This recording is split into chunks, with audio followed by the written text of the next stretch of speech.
Vamos falar da operação que apura naturalmente os atos do dia 8 de janeiro, porque a Polícia Federal cumpriu nesta sexta-feira 7 mandados de prisão preventiva expedidos pelo STF contra integrantes e também ex-integrantes da cúpula da Polícia Militar do Distrito Federal por suposta omissão no impedimento dos atos do dia 8 de janeiro em Brasília. Na decisão que autorizou a operação, o Supremo diz que as mensagens coletadas pela investigação indicam alinhamento ideológico entre os investigados e também manifestantes.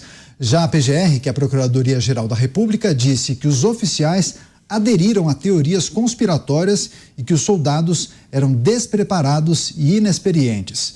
Entre os presos estão o atual comandante-geral da corporação, o coronel Clepter Rosa Gonçalves, e o ex-comandante Fábio Augusto Vieira. Vamos começar essa rodada com o Fernando Capês, que certamente acompanhou todo esse processo. Capês, surpreende essa operação no dia de hoje? Na mira, integrantes e ex-integrantes da cúpula da Polícia Militar do DF.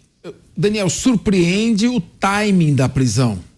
Meses depois. O timing da prisão, sim, surpreende, porque foi em 8 de janeiro, você decretar a prisão preventiva agora, no dia 18 de agosto, é preciso, de acordo com o requisito da contemporaneidade, é necessário que tenha sido demonstrado um fato, não ilação, receio, um fato. É necessário um fato que justifique a garantia da ordem pública, a proteção da produção da prova ou evitar a fuga para frustrar a aplicação da lei penal. Contemporâneo, nesse momento, hoje, nesse mês que esteja acontecendo. Com relação à responsabilidade, não. A responsabilidade por omissão existe. Aqueles que têm o dever legal, o dever imposto por lei, como é o caso de policiais, como é o caso do ministro-chefe do Gabinete de Segurança Institucional, aqueles que têm por lei a obrigação de cuidado, proteção ou vigilância, eles têm o dever de agir, eles não podem se omitir. Pode pegar no Google, direito é para todos, artigo 13, parágrafo 2º, letra A do Código Penal. Então, se tendo o dever legal de agir, o servidor cruza os braços, ele responde como se tivesse praticado o crime. Não é omissão, é uma omissão que se equipara à ação. É o chamado crime comissivo. O que é crime comissivo? Aquele que você age por omissão.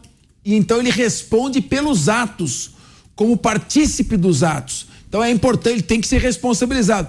No que diz respeito ao general Gonçalves Dias, há elementos que no dia 6, 2 dias antes da manifestação, ele foi avisado e informado pela Agência Brasileira de Inteligência de que havia um movimento que poderia redundar em mais de 100 ônibus, possivelmente com pessoas armadas que iriam até Brasília para praticar atos de distúrbio e atos possivelmente violentos.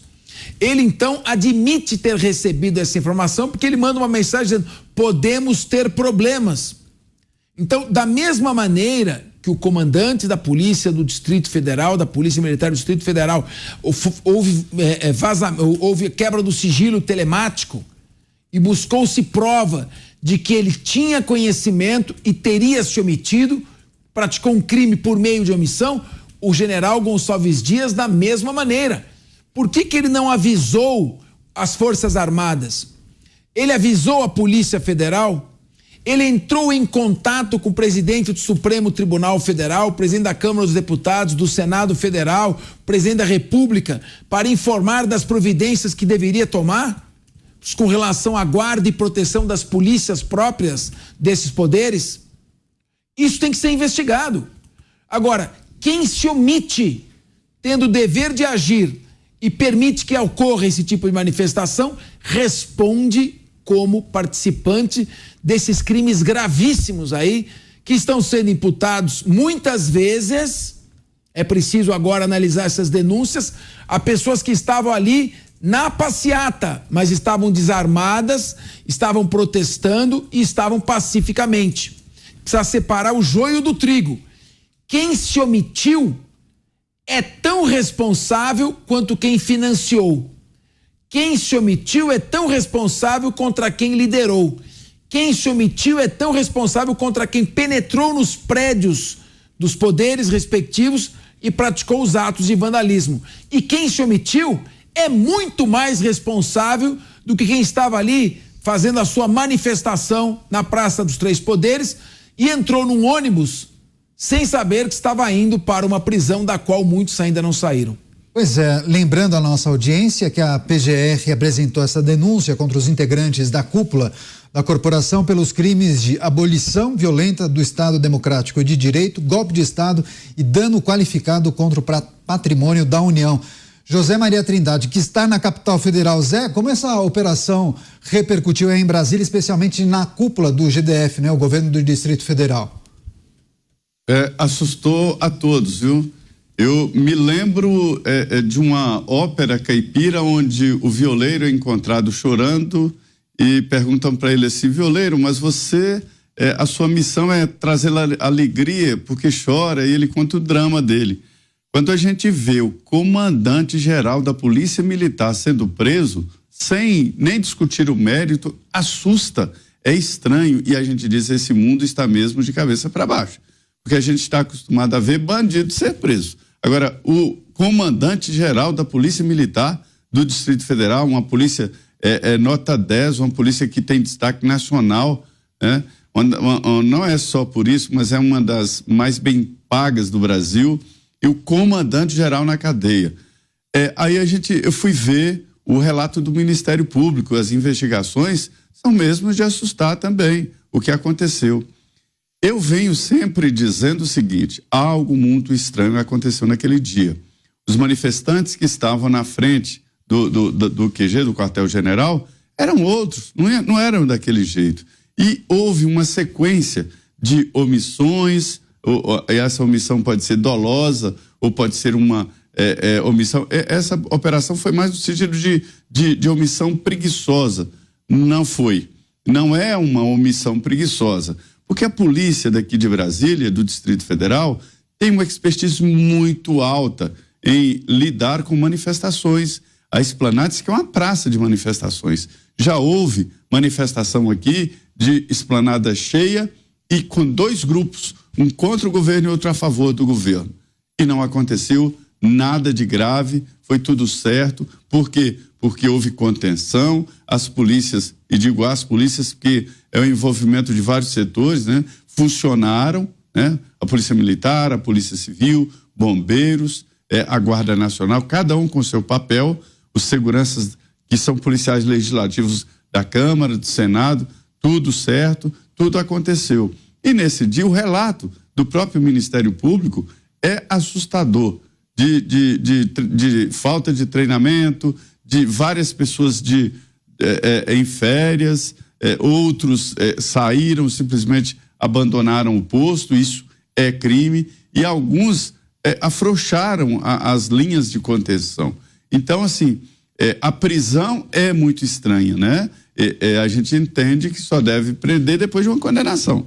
Foi assim. E a condenação em última instância, segundo definiu o Supremo Tribunal Federal. E por outro lado também, repito, que é muito estranho o comandante-geral da Polícia Militar ser preso. Todo o comando da Polícia Militar está nessa operação. Mas o que assusta é saber ali a evidência do que aconteceu. Uma omissão, uma linha de omissão que acabou permitindo aquela agressão ridícula e desnecessária aos prédios, não é nem aos poderes, aos prédios do Congresso, do Supremo e do Palácio do Planalto. Em especial, assusta do Palácio, porque o BGP ficou sozinho e até disseram: deixa esses melancias se virarem, para ter uma ideia de como o debate estava. Pois é, muitas pessoas, inclusive, comentando o que disse Fernando Capês. Nossa, mas uma operação dessa meses depois, Pavinato? Mas pois é. E vão presos, sem condenação. A pergunta aí, o G. Dias. O G. Dias. O povo às vezes não fica assim, fica perguntando assim, quem matou Marielle? Quem matou Marielle? Quem matou Marielle? Eu vou conversar, tudo eu vou falar agora. Por que não o G. Dias? E o G. Dias? E o G. Dias? Eu vou começar a fazer esse papo imbecilizado porque as autoridades nos tratam como imbecis. Nos tratam como imbecis. Vão prender preventivamente os oficiais agora por quê? Porque eles vão fugir do posto durante uma lotada sessão de segunda-feira no Congresso. Não tem, né? Segunda. Uma sexta. Não, sexta também não tem. Na última semana. Não, é facultativo. Eles Terça-noite, vai. Então, pra quê? Né? É a mesma coisa. Pra que tá mantendo o Mauro Cid preso? Ele vai sair por aí falsificando carteirinha de rubéola, de cachumba. Então não tem sentido. Enquanto isso, o G Dias segue livre, leve e leve eu não sei, mas solto ele tá. Pois é, justamente. Vamos falar com o Roberto Mota no Rio de Janeiro. Mota, é o que lhe parece? Operações, digamos, seletivas? Como bem lembrou o Thiago Pavinato, o G Dias talvez seja a figura central de todo esse imbróglio. Quando a gente observa aquelas imagens, suspeitas são levantadas acerca da relação dele com aqueles manifestantes que invadiram o Palácio do Planalto, né? É muito difícil entender o que aconteceu no dia 8 de janeiro. O que mais a gente vê são narrativas. Muito me preocupa quando alinhamento ideológico é considerado um motivo para se decretar a prisão de alguém. Eu não sei quanto aos meus 2 colegas que são juristas. Eu não me lembro de ter visto isso. Eu não sei qual é a base jurídica disso. Eu só posso falar como cidadão. Eu só posso falar como alguém que tem acompanhado o que vem acontecendo na segurança pública do Brasil nos últimos 10, 20, 30 anos, uma leniência cada vez maior com criminosos. Nós observamos criminosos sendo soltos no dia seguinte da prisão na audiência de custódia. Nós observamos traficantes, membros de facções, sendo soltos. E agora esse fato do Distrito Federal. Eu, sinceramente, não sei o que dizer sobre isso. Pois é, o Capês vai fazer um complemento, inclusive. Sim, né? fazer aqui, o Mota também colocar onde vimos isso na época nos Estados Unidos, logo após, no auge da Guerra Fria, quando o senador Joseph McCarthy, naquilo que foi numa prática que ficou conhecida como macartismo, né? Macartismo, que era a perseguição ideológica, naquele caso, aos comunistas. Então, pau que bate em Chico, bate em Francisco. Então, isso é inaceitável. Na época do nazismo também, a pessoa era punida pelo que ela era, pelo que ela pensava e não pelo que ela fazia. Nós precisamos, no Estado democrático de direito, valorizar o direito penal do fato. É necessário uma investigação sobre fatos, independentemente de quem seja o seu autor. Não perseguir pessoas, partir da pessoa para o fato, mas investigar fatos e, se chegar em alguma pessoa, que ela seja responsabilizada. Essa prática, repito, começou também com a Lava Jato, de privilegiar a perseguição a pessoas e não a fatos, deturpou completamente o nosso sistema. E hoje nós estamos vendo isso aqui. É uma prática completamente inconstitucional.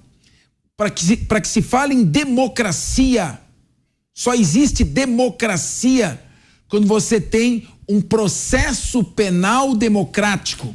Quando o Estado, antes de tirar o direito de uma pessoa, antes de botar uma pessoa na cadeia, antes de humilhar uma pessoa, ele assegura a essa pessoa plena possibilidade de defesa, contraditório, duplo grau de jurisdição.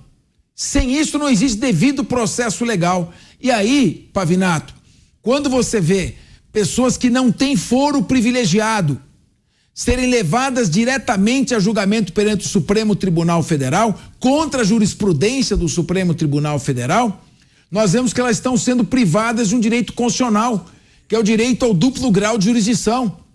Quem não tem foro por prerrogativa de função tem o direito constitucional de ser julgado em primeiro grau, Não satisfeito com a decisão, ingressar com recurso perante o tribunal e ainda com a possibilidade de entrar com recurso perante o STJ e o Supremo Tribunal Federal. Agora, se uma ex-autoridade que não tem mais foro privilegiado vai ser colocada diretamente em julgamento perante o Supremo, ela está tendo suprimido o direito de ser julgada nas instâncias. Não só, então Capês, isso é complicado. Deixa eu falar de mim um pouco, eu quero falar de mim. Agora estou vaidoso, eu quero falar de mim. Veja, a AGU, Advocacia Geral da União, né, está me processando, pedindo 300 mil em danos morais coletivos por ter feito um questionamento. Não afirmei nada, repito, fiz um questionamento. Existe dano moral coletivo por questionamento na legislação? Não tem. Tem, Cabeça. E coletivo é contra a coletividade, não contra uma pessoa. A AGU, né? Ela tem competência legal para fazer uma ação como ela fez comigo? Não tem. Não acertou nem a competência. Moveu o processo em Brasília, o juiz já deu uma cana. Olha, a gente paga caro o salário desses procuradores. Não conseguiram nem acertar a competência em razão do local. Aí mandaram para São Paulo. Vai vir para São Paulo. Aí eu falo, uma coisa que não tem legislação. Não existe esta penalidade do dano moral coletivo por questionamento feito por um jornalista que devia ser respondido e não processado. Mas aqui é assim. Não gostou, processa. Responder, não. Responder, não responde. Não quer. Não quero. Não responde. Aí eu falo, quanto tempo esse processo vai durar? Quanto de dinheiro público vai ser consumido com esse processo? Com o judiciário, com o técnico, com o procurador da República que está, da AGU, o advogado da AGU que está assinando, que vai acompanhar, o estagiário que vai ver. Muito mais que um Rolex. E isso é dinheiro que sai do erário. Isso é tão improbidade administrativa quanto o que estão tentando colocar nas costas do boi. Não, lá não é ainda. Se for, é principiológica. É uma improbidade administrativa mais grave. Mais grave. Porque se pode existir uma improbidade administrativa de ele não ter catalogado, relógio, avisado. Quer dizer, questão de moralidade só. E a pena é uma multa, é a pena mais baixa da lei de improbidade administrativa. Isso que a AGU faz é uma improbidade administrativa mais séria, porque causa dano ao erário. E sabe o que é pior? Fazem isso debaixo dos olhos da justiça. Debaixo dos olhos de pessoas muito estudiosas que conhecem o direito muito a fundo, têm carreiras brilhantes dentro do direito, sabem que isso é malversação do direito, do dinheiro público, que é inepto um pedido desse, mas mesmo assim, essas improbidades administrativas seguem e essas pessoas não respondem por nada. E esses sim deveriam parar, porque eles têm, a liberdade deles traz um perigo à sociedade. A sociedade está com medo. A sociedade não dorme. A sociedade tem o bem público dilapidado todo santo dia por conta de ações ineficientes e ilegais. A sociedade está com medo porque se a lei é o ponto que dá equilíbrio, harmonia, paz para a gente agir, e a gente está vendo ações judiciais, ações criminais, ao arrepio da lei, sem lei que embase. Isso sim é o perigo da liberdade. Não esses que estão tentando prender por atos que já aconteceram e nunca mais vão acontecer. Agora, isso amedronta a sociedade. Isso é um risco corrente. Desculpa o desabafo, mas é a verdade.